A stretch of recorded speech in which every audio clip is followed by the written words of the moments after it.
Многие или большинство. Ну, что таить? Наши братья, которые говорят, мы последователи салафу салих, с чего начинает призыв человека, как правило? Надо совершать намаз. Надо совершать намаз.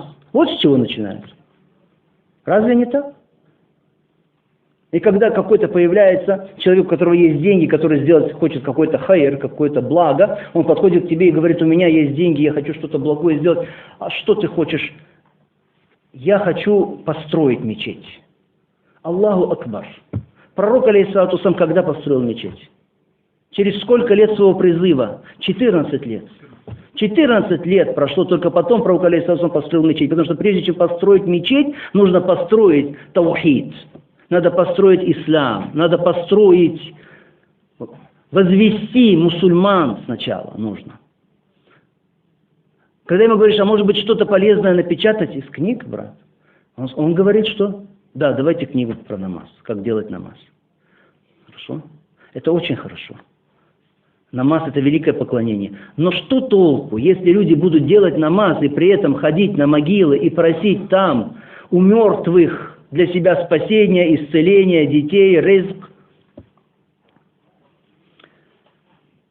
Это проблема уммы, что она не понимает важность единобожия и опасность ширка. Не понимает. Кроме немногих. И то, что Аллах Субхану ва Тааля направил нас с вами вот к этому призыву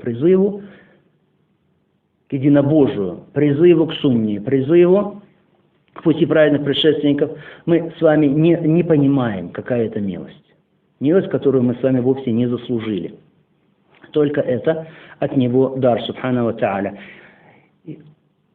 Многие успокоенные, многие мусульмане успокоены. Да что, сколько можно говорить о ширке? Да нет уже ширка, все уже, это ясно. Когда говоришь люди, почему не говорите об этом? Да ясно же уже, 5 минут достаточно, чтобы объяснить единобожие, говорят они. Зачем еще много об этом говорить?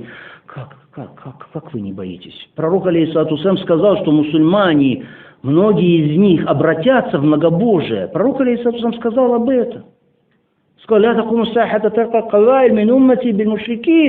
не наступит судный час, пока племена, целые племена из моей уммы не присоединятся к многобожникам. Пока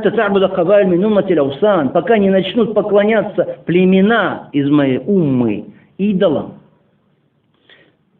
Сказал: не наступит судный час, пока не начнут снова сотрясаться ягодицы женщин племени Даус на идоле Зиль-Халас. Зиль-Халас — это такой был идол у них. Пророк говорит, опять будет то же самое.